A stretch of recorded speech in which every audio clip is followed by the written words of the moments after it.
दूसरी तरफ शरबत के नाम पर एक कंपनी है जो शरबत तो देती है, लेकिन वो शरबत से जो पैसा मिलता है उससे मदरसे और मस्जिदें बनवाती। ठीक, क्या बाबा रामदेव शरबत जिहाद बोलकर अपनी ब्रांड की नाकामी छुपा रहे हैं?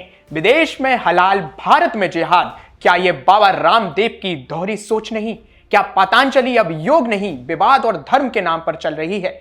क्या बाबा रामदेव जानबूझकर बयानबाजी से प्रचार करते हैं? ये कुछ सवाल हैं। इन सवालों के जवाब से पहले आपको ये बाबा रामदेव का बयान सुनना होगा। प्रहार, जहर। दूसरी तरफ शरबत के नाम पर एक कंपनी है जो शरबत तो देती है, लेकिन वो शरबत से जो पैसा मिलता है उससे मदरसे और मस्जिदें बनवाती। ठीक है, उनका मजहब है, लेकिन आप यदि वो शरबत पिएंगे तो मस्जिद और मदरसे बनेंगे। और पतंजलि का गुलाब का शरबत पीते हैं आप, ये शरबत पिएंगे आप तो गुरुकुल बनेंगे, आचार्य कुलम बनेगा, पतंजलि विश्वविद्यालय, भारतीय शिक्षा बोर्ड आगे बढ़ेगा। इसलिए मैं कहता हूँ ये शरबत जिहाद भी, जैसे लव जिहाद, वोट जिहाद चल रहा है ना, ऐसे शरबत जिहाद भी चल रहा है। तो लो, आपको इस शरबत जिहाद से बचाना है तो सब तक ये बाबा रामदेव कह रहे हैं कि ये शरबत जिहाद है। जैसे लव जिहाद, वोट जिहाद चल रहा है, वैसे ही शरबत जिहाद भी चल रहा है। अब जरा सोचिए, एक योग गुरु जो खुद को संत कहते हैं, जो पूरी देश में आयुर्वेद और नैतिकता की दुहाई देते हैं, वो अब शरबत को धर्म के चश्मे से देख रहे हैं। और वो भी सिर्फ इसलिए क्योंकि गर्मियों में रुआवजा बिकता है और पतंजलि का शरबत नहीं। धर्म के नाम पर अपनी ब्रांडिंग करने वाली पतंजलि धीरे धीरे आगे बढ़ती रही और इसी सस्ती ब्रांडिंग से करोड़ों का सीन सेट कर लिया। यहां तक कि योग गुरु बाबा रामदेव के राइट हैंड कहे जाने वाले आचार्य बालकृष्ण दुनिया के सबसे अमीर 1000 लोगों में शुमार हो गए।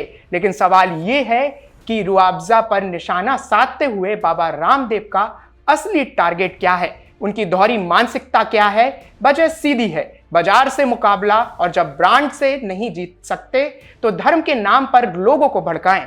खुद बाबा यही कर रहे हैं। अब असली तस्वीर देखिए। बाबा रामदेव खुद अपने पतंजलि प्रोडक्ट्स को मुस्लिम देशों में बेचने के लिए हलाल सर्टिफिकेट ले चुके हैं। वही बाबा जो भारत में शरबत को जिहाद कह रहे हैं, वो सऊदी, मलेशिया, इंडोनेशिया जैसे मुस्लिम देशों में प्रोडक्ट बेचने के लिए इस्लामिक कानून के मुताबिक प्रमाणित करवाते हैं। क्यों? क्योंकि वहां के बाजार में घुसना है, पैसा कमाना है और वहां के मुसलमान ग्राहकों को भरोसा दिलाना है कि ये प्रोडक्ट उनकी आस्था के मुताबिक है। यही नहीं, इस्लामिक देश जैसे पाकिस्तान, बांग्लादेश, ईरान और मिस्र से करोड़ों का व्यापार कर रहे हैं। इतना ही नहीं, अपने मुनाफे के लिए धर्म और देश के नाम पर खुद को चमकाने में लगे हुए हैं। रामदेव ने साल 2019 में कहा था कि वो एक फकीर हैं और वो देश के लिए काम करते हैं, लेकिन साल 2022 में पतंजलि 10,000 करोड़ रुपए से अधिक की कंपनी हो गई थी। ऐसे में सवाल साफ है, जब बात भारत की है हो तो घृणा, जब बात डॉलर की हो तो प्रमाण पत्र।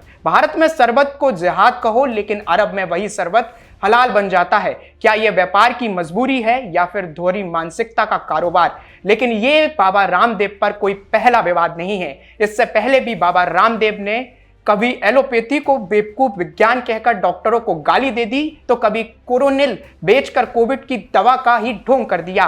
कभी सेना की कैंटीन से उनका जूस बैन हुआ और कभी अपने घी की गुणवत्ता पर उनके अपने सहयोगियों ने सवाल उठाए। हर बार जब रामदेव का प्रोडक्ट दबाव में आता है तो बयान आता है और हर बार उस बयान में धर्म होता है, जाति होती है और अब शरबत भी शामिल हो गया है।